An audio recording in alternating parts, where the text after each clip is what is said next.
Welcome back. The United States dramatically raised the alarm over Ukraine, warning that a Russian invasion starting with civilians caught under aerial bombing could start in just days, and telling their citizens to leave the country within 48 hours. White House National Security Advisor Jake Sullivan told that an attack by more than 1 lakh Russian troops currently amassed next to Ukraine could quote-unquote occur any day now.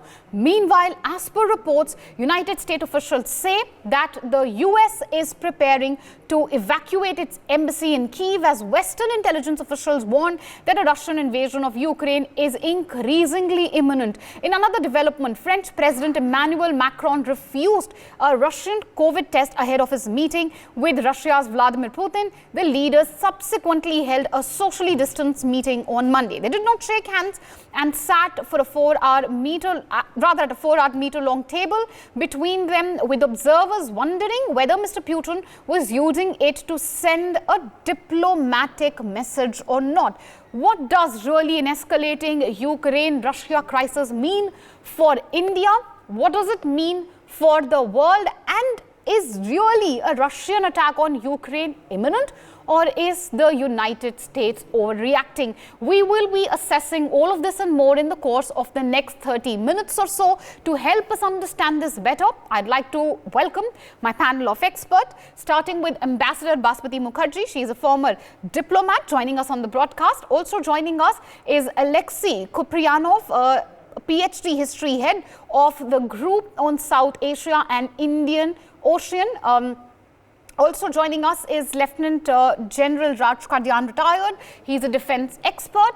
And with us, Major General retired G. Dwivedi, defense expert. Also continuing, of course, in this discussion with us is Professor Madhav Nalapat, editorial director, The Sunday Guardian. All right, let's first of all put this entire discussion in perspective for the Indian audience. Ambassador Basmati Mukherjee, far as India is concerned, certainly, ma'am, this escalating tension between Ukraine and Russia does not work for us. It's inimical to our interest, isn't it, ma'am?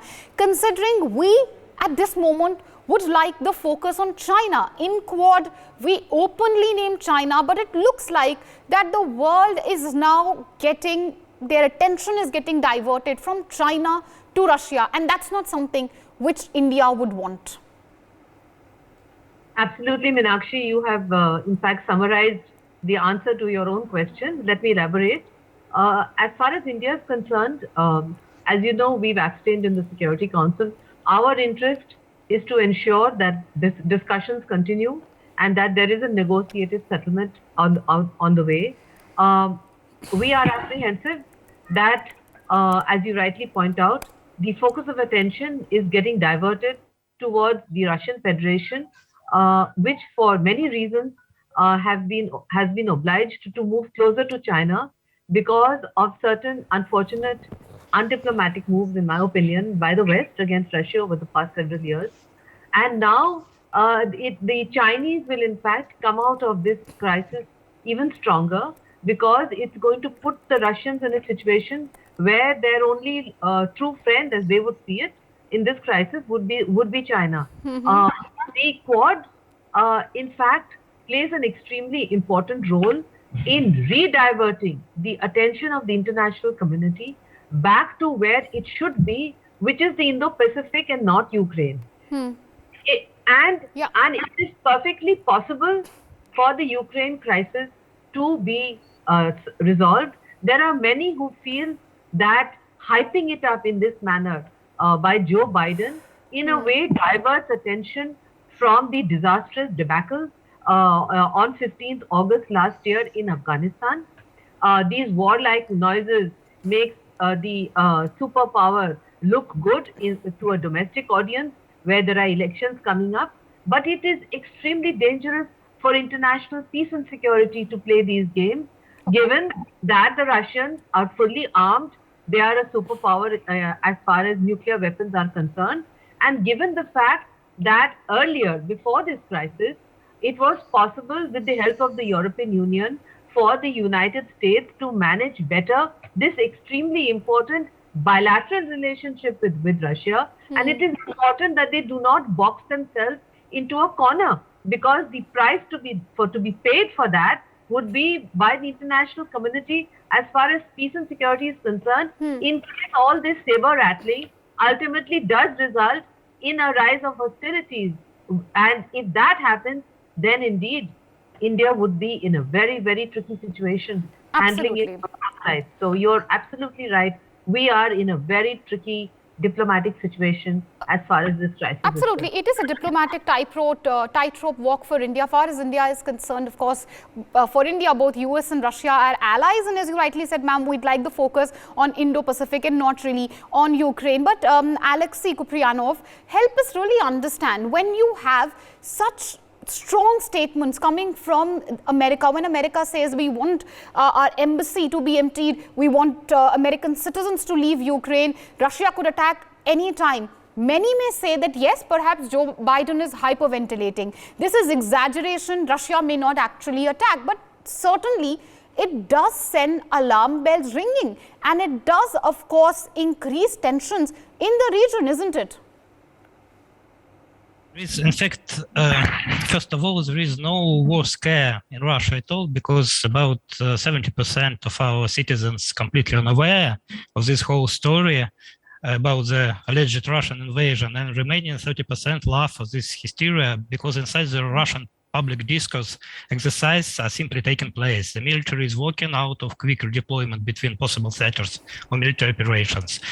Yes, these are very large exercises, but we remember the exercises of the Soviet times, and this is only a pale shadow of these exercises. And yes, these are exercises designed to demonstrate our military power and back up political demands, but this is a common practice in our relations with NATO. In the spring in Norway, on our border, cold response exercises will be held, in which 40,000 will take part. And well, this doesn't bother us because we understand that this is just a political signal. NATO is ready to defend its NATO flank. And therefore, our commander of the NATO fleet, Admiral Moiseev, simply wished NATO a good luck. And this story, from our point of view, is not about Ukraine in general. It's about the problem with security guarantees, because Moscow does not like the fact that NATO continues to expand.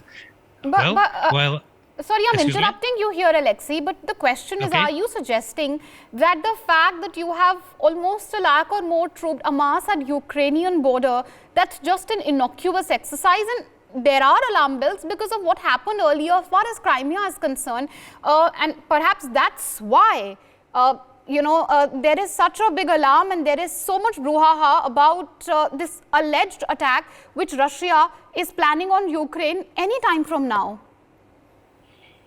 For us, it's just war hysteria in Western media, because we do not see any problem. We do not want any war.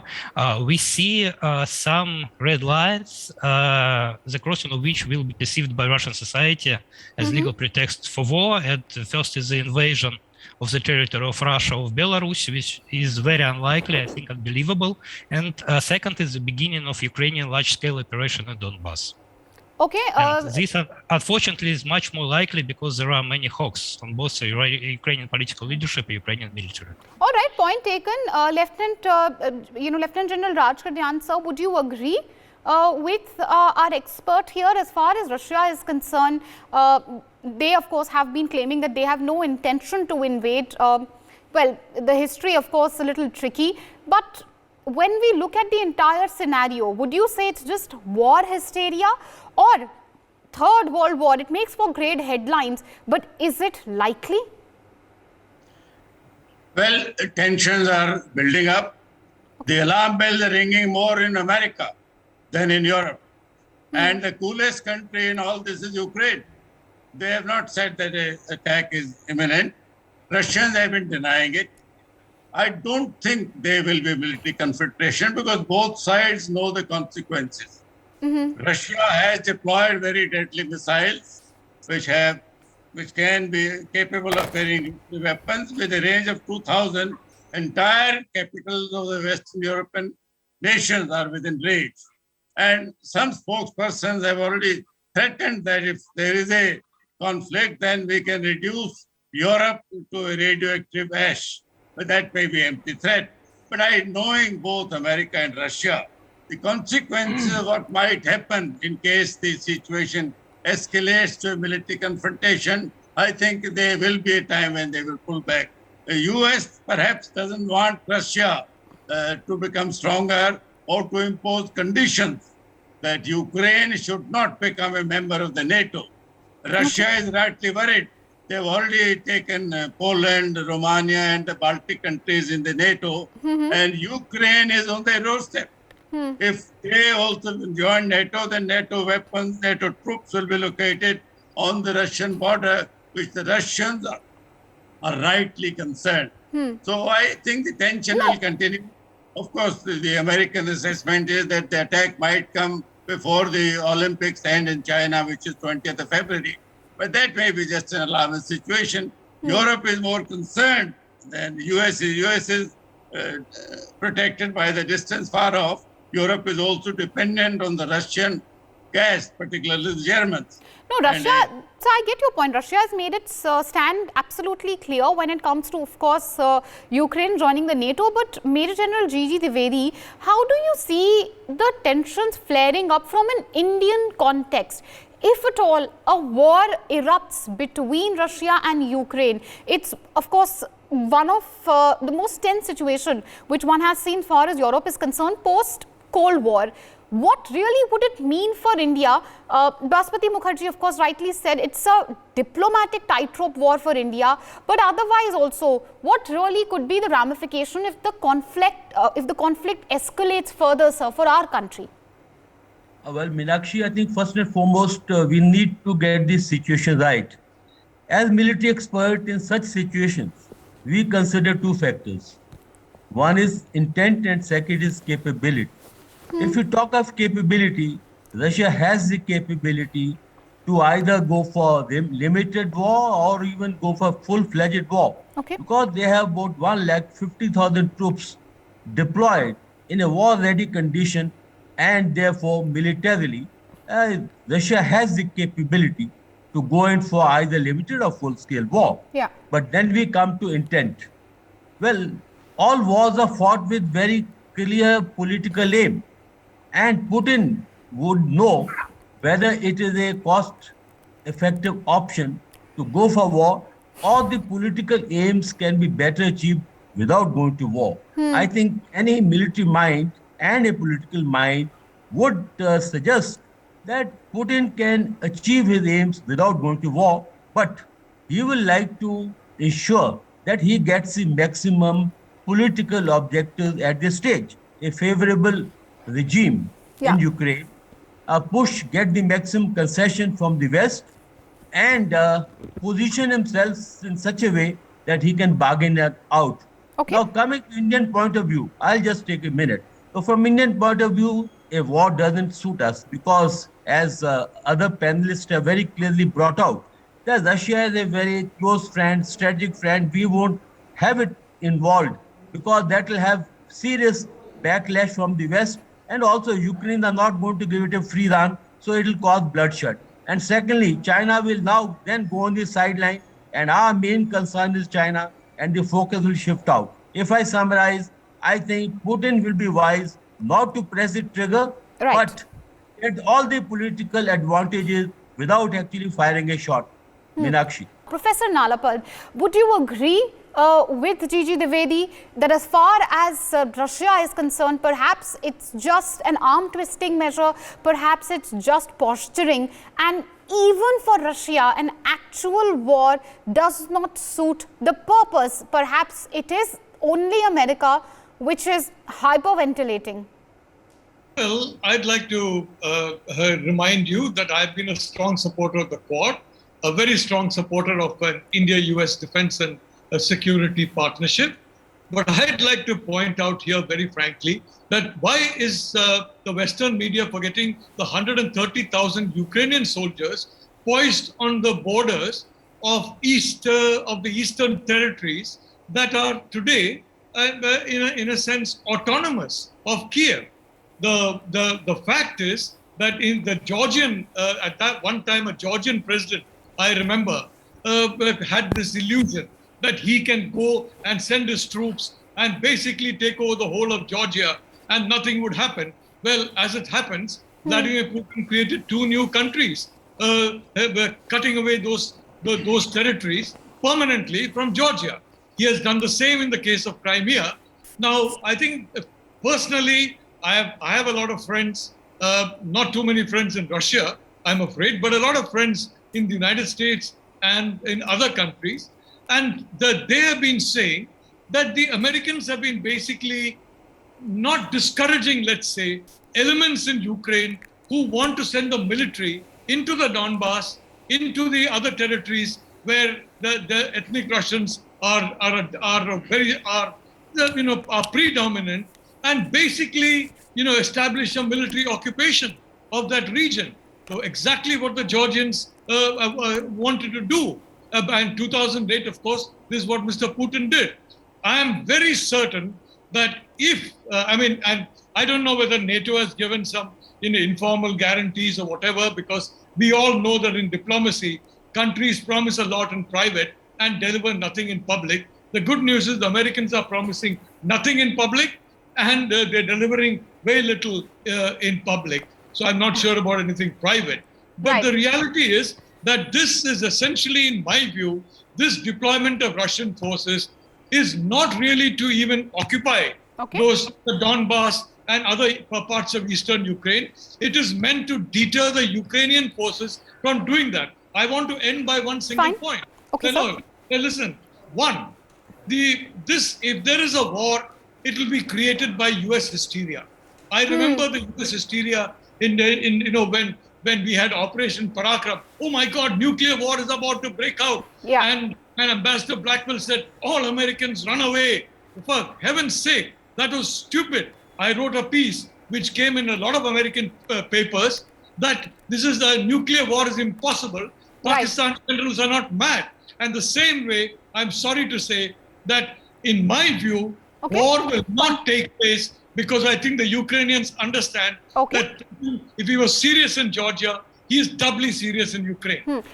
Point taken, sir. Hysteria and frenzy. That's all that you see in what's happening between Ukraine and Russia as of now. But Ambassador Basmati Mukherjee, even if a full-blown war does not take place, the fact that tensions are escalating within, at the Russia-Ukraine border, and the US has taken such a clear stand, even that really is quite a difficult situation for India diplomatically, because Russia is an old and trusted ally of India, and US is a new friend, a new friendship which India is building. Focus again back on China, because China would very obviously openly support Russia, thus of course coming closer to Russia.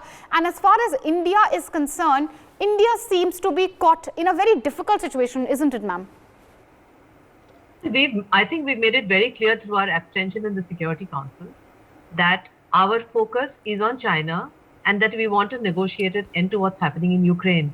I have to add, Meenakshi, that Biden is clearly not a student of history, because if he was, he would know that Ukraine has been part of Russia for more than 600 years. All great Russian poets and writers have written about the Crimea. And to put this provocation right on Russia's frontier, completely violating the accord between the then US Secretary of State Baker and Gorbachev, that Russia would agree to the unification of Germany provided there would be no further eastward expansion of NATO, is a violation of the agreement which had been made between these two countries. And what did they expect Putin to do? Did they expect Putin to just swallow it? No.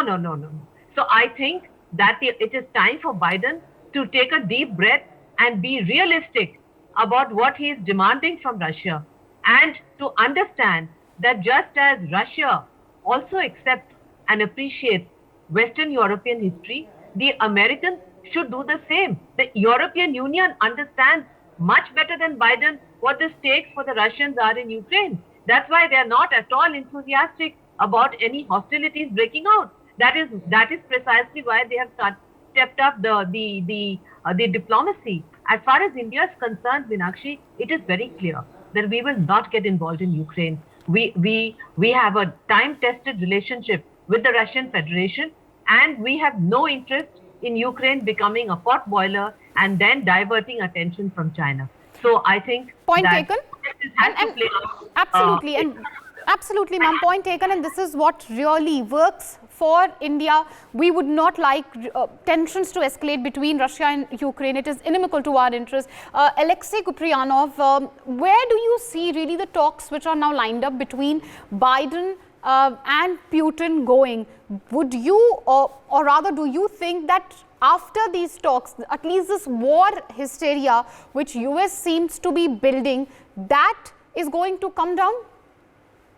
Well, in fact, I hope, but it will be very hard to stop this hysteria because it's a self-sustaining spiral of hysteria as Western experts and media convince each other the war is about to start.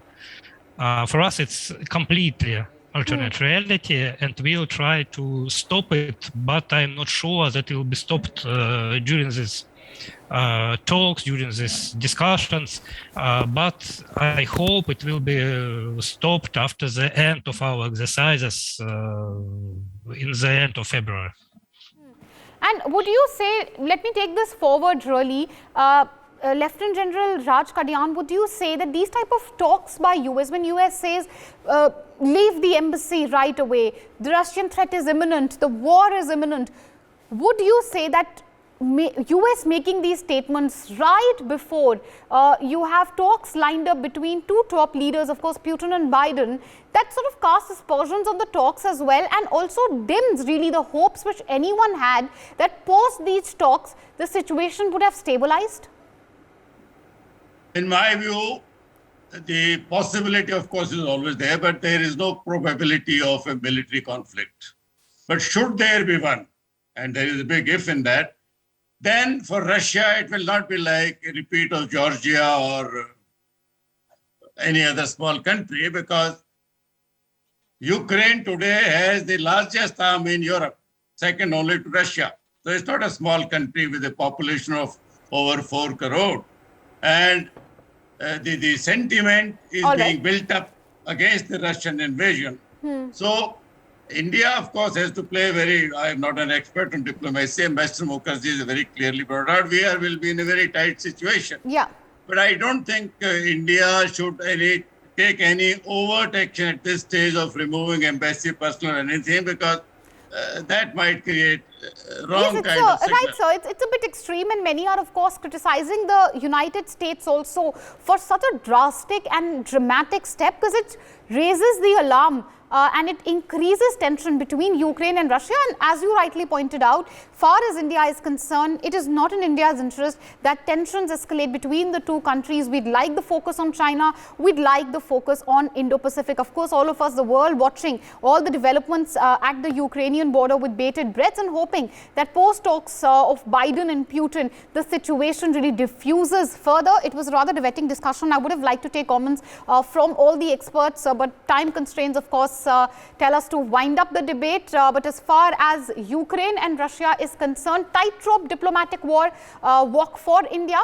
India really is most likely to stay away, as it has, from this entire controversy, from the raging tensions between Ukraine and Russia. All of us keeping our fingers crossed that tensions diffuse and a war does not take place. For more such videos, subscribe to the NewsX YouTube channel, hit the bell icon.